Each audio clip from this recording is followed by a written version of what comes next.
So the first thing I'm going to demonstrate are the two grips that we're going to do within the system of this seminar. First grip is forward grip, which is sock grip. Next is pakal grip, with the downward blade. The position of the blade for the downward for what we're doing with the seminar is fine. Just keep the blade toward the arm. Ultimately, if you have a double-edged blade is what you want to do, but at this point, just keep it down. Keep your thumb on top of the blade for stability. And in the foregrip, keep your thumb on the back of the spine for stability. So again, we have the grip here, and we have the grip here. When you're turning the blade to go from grip to grip, just let it go in between your fingers, and when it folds out for stability here, same thing in reverse, let it come down and grip for stability here.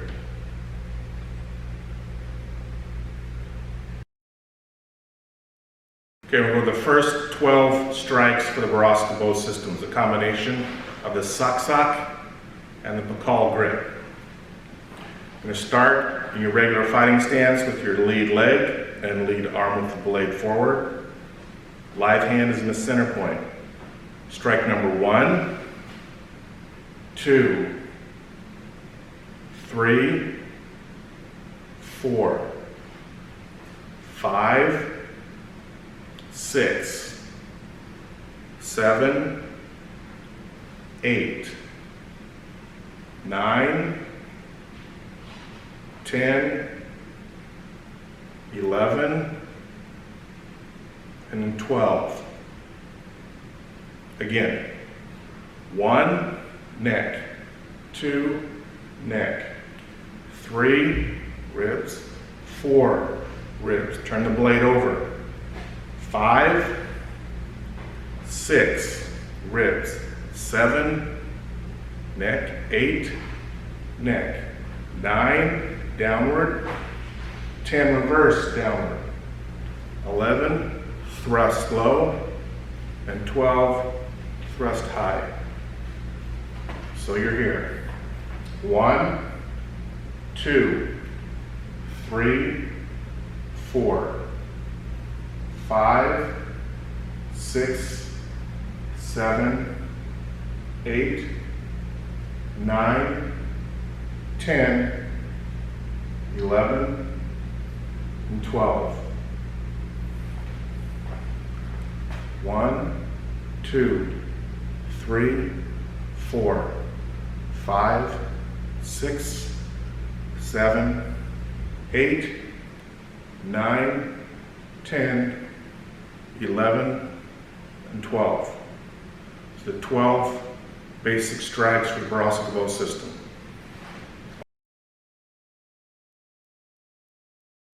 So the first start of this seminar, we're going to be working on a warm-up. So the warm-up entails some of the main techniques of the Baraw Sugbo, which is the immobilization of the wrist. So in order to do that, I'm going to go through the basic warm-up. It's broken down piece by piece, and I'll explain as we go along. So we'll start out toe-to-toe, and he's in his regular fighting stance, but the grip is going to be the feeder of the angles. Okay, we're going to start out with just the 1 and the 2 angle for the warm-up to learn the grip position. I stand toe-to-toe, not in a fighting stance at this time, so that you can practice your footwork correctly. So as he raises up, and he's going to feed in number 1, I'm going to come from my basic ready position. Hands are coming up here, and keep your hands in a ready position. Slightly forward. As he feeds, I will step forward and grab the wrist and intercept it. You don't want to grab it when it's clear out here at the extension of the angle. You want to move forward as it feeds in, grabbing the point here, right at the wrist. Do not hit the blade with your hand. You're working on grabbing the wrist. Okay? As he comes forward, I grab that wrist. I squeeze around it and tighten my grip to gain control. I then rotate and turn the blade away from me. At that point, I then, with my front foot, step back as I pull at the same time. back to my ready position. He'll then drop the blade as he feeds underneath and goes to my angle 2. As that goes back, I step back to my ready position, feeds the number 2. I then step forward, grab here, squeeze, turn the blade around. As I step back, I pull the blade towards me here. The blade is in a position, the flat edge is against my arm. Ensure the blade does not come in contact with your skin. That's why you're rotating and turning the wrist away, is to keep the blade away from the skin. As he feeds number 1, I come forward, I turn, I step back. Okay? 2, I grab, turn, back. It's important as you're stepping, ground yourself with that foot as you're gripping the hand at the same time. I come forward here so that you've got power to stop the force. Rotate it, step back. The body should turn here. This is the angle of the arm. Okay? Number 2, grab, turn, and back. Pull it towards yourself. Do not scoop it in a circle. Just pull directly back to your center line. Here, grab, turn, back. Step, turn, back. Step, turn, back.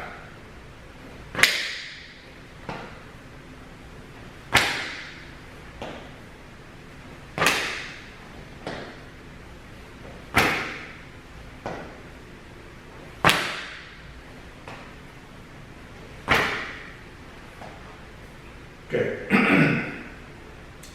Second part of this warm-up, now you're going to add in a strike.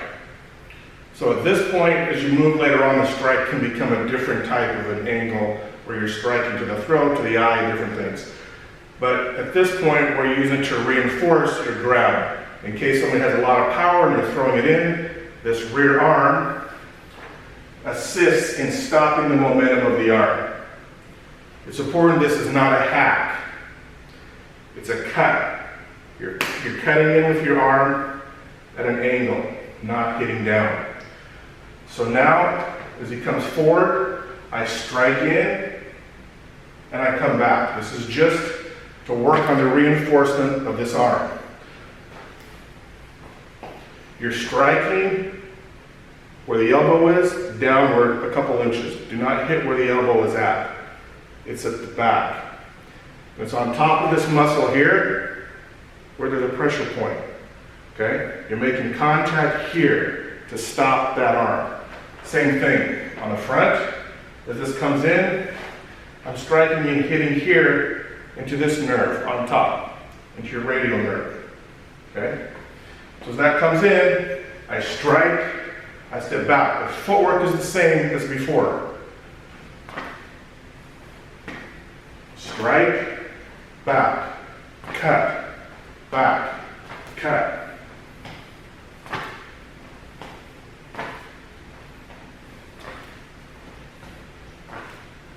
This work, the feeder is working on moving from the 1 and 2 position. Remember, ground yourself to stop that force.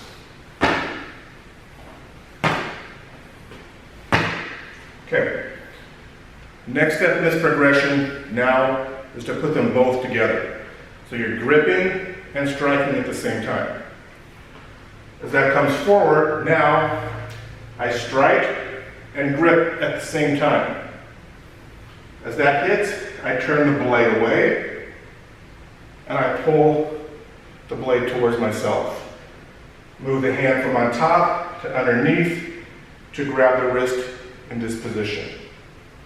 Come forward so you can see the position here. This is the position here.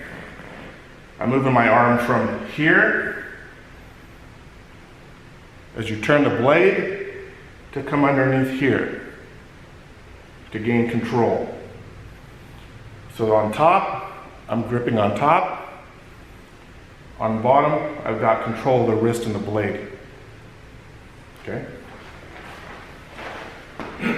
So from here, step forward, Number one, feeds. I stop, strike, turn the blade away, and pull it down and grab the wrist. Later on, we'll do the complete disarm from this type of a motion. But for this point, what we're doing now, we're just going to stop the blade. Stop, turn, and down. Other side, grab, reinforce, turn the blade away. Now you're going to reach underneath here for control, and then pull back. The control works into other disarms later on. One, turn, grab. Two, turn, pull back.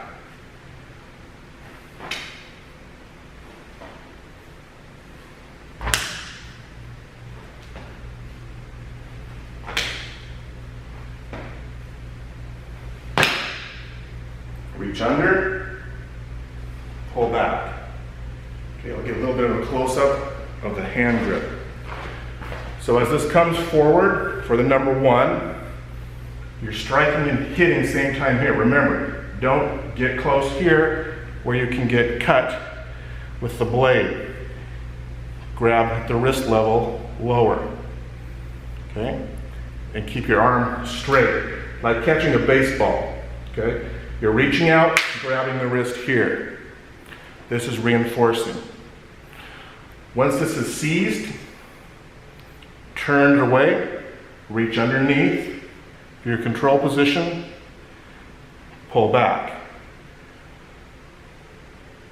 Other side, as it comes out, grabs here, I turn the blade away, reach directly underneath, so that you've got this position here on the wrist. The thumb pressing into the back of the wrist here for control.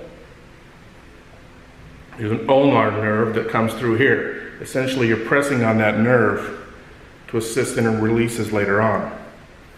Okay, so as that comes here, rotate over, reach underneath, and then pull the blade back to my center point. Later on, we'll then rotate over and then do a disarm.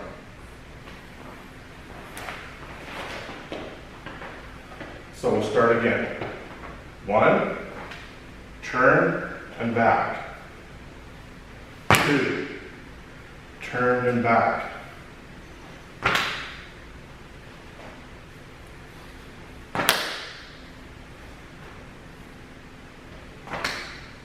As you're reaching under, use your thumb, ensure that's pressing.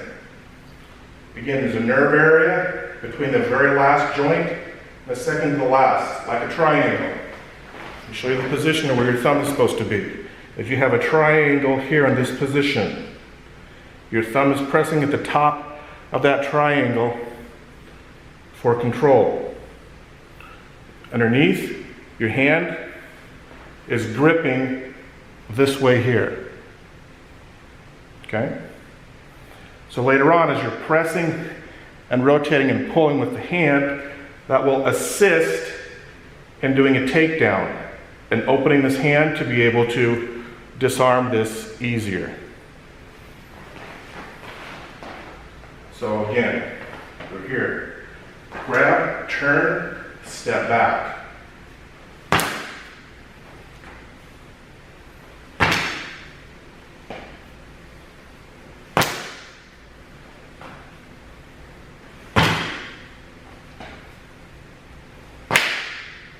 Turn, pull straight back to my center point.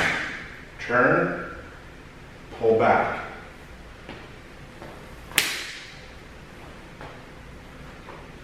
So, as I step back and just go to the grip again, I want you to watch the position of the person's body.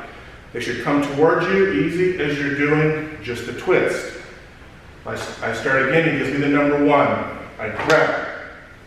I turn. Two. Pull. Grab. Don't sweep it. It's turned straight back. out, back, out, back.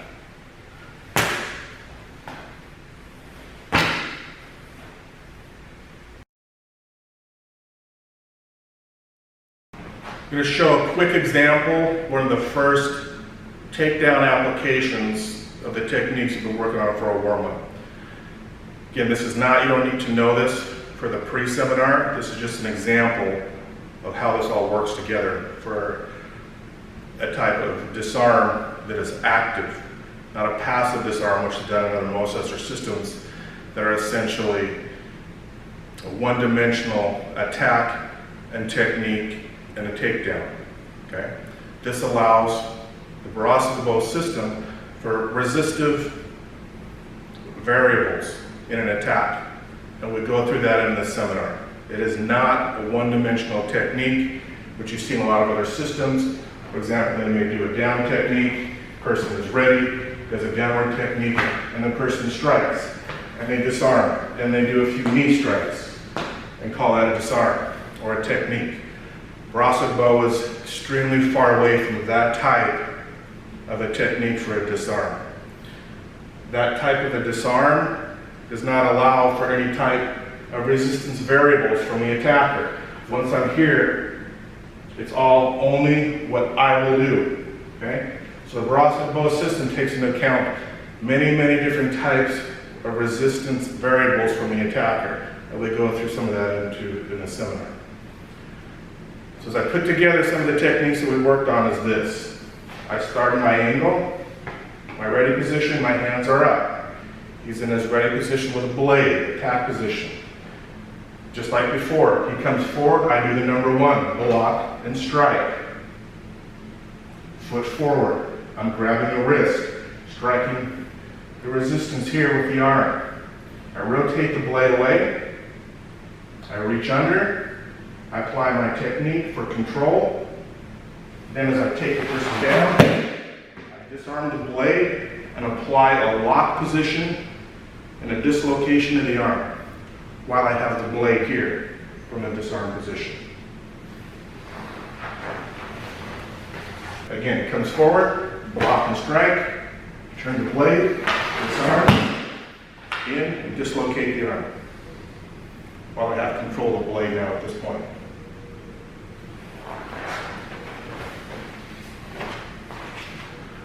So that's just one of the many, many applications that we do with combining a lot of these techniques together. Again, it's not a technique in the system where the person gets back like a one-step or a three-step. That's why Baraw Sugbo is completely different, in that it's a system of flow, movement, constant counterattacks from different angles, working with those variables to apply proper disarms. The next thing I'm going to show are some of the basic, the immobilization techniques that we did with the grips from the Pakal grip. This is just a very small piece of what the actual further application is of these techniques. But I'm just putting this on here just so you have a basic understanding to be able to progress and move a little bit quicker if you take a seminar from this positioning moves. So he's going to go through the 1, 2, 3, 4, 9, and 10 strikes, which are all the Pakal strikes. Now all I'm doing is applying the techniques I did before with the grab and the strike for the immobilization at the different angles. So as he comes in from the attack, gives me the number 1 on my ready position. I go from 1, then I go a step back to number 2. I step back. Number 3, back. Number 4, 9, and 10. The 3 and 4, we'll get a little bit more of a close-up, but it's the same positioning essentially as the 1 and 2 grip. So as I come forward with the number 1, the number 1, step forward and grab. We're not going to do the turn and twist and all that, just the immobilization, just to learn. Comes back from number 2, number 3, grabbing, same thing. and I'm using my arm to strike, position here low. You'll see the blade in this position. That's why you don't lean forward and you're not reaching low. You're coming down on top so the blade is underneath, as you're using this to reinforce and stop the strike. Next one, same thing. Grabbing on top, stopping behind the elbow, just below it. In reality, obviously you would dislocate with an elbow. But for these techniques, we're striking below that just to stop the momentum of the technique. Then as the number 9, as that comes down, we're gripping this direction here for this one here, baseball bat grip. Here underneath. Now obviously you don't want to catch a strike as it's coming way down. That's why as the strike is up, as that is raised up, I step forward and I stop it at a higher level. Okay? Again, in this grip. Other side, last one. I come over. Now this time, it's opposite. Explain that in a seminar at a later time of why. Same thing. Gripping close for control, and then gripping low to stop that momentum and isolate, immobilize the arm. Again, 1, 2, 3, 4, 9, 10. Then back to your ready position to 1, 2, 3, 4, 9, 10. Okay. There's a couple fine points again. If you're doing a number 3 position and you feel like this blade, you're coming close to the blade hitting you, you've got to sink your body. You've got to come on top. Don't reach forward and grab me here where there's a possibility of getting stuck. That's not what we're doing. As that comes in, we're coming on top here, grab it, and use this to stop. That's why we break the warm-up drill down into just doing this technique. If you just teach someone right off the bat to start here, a lot of times they don't put a lot of effort into this strike to stop the forearm. That's why we do it individually to learn how to stop that momentum. So that when that does come in for a low position, we're striking in and stopping that. Okay?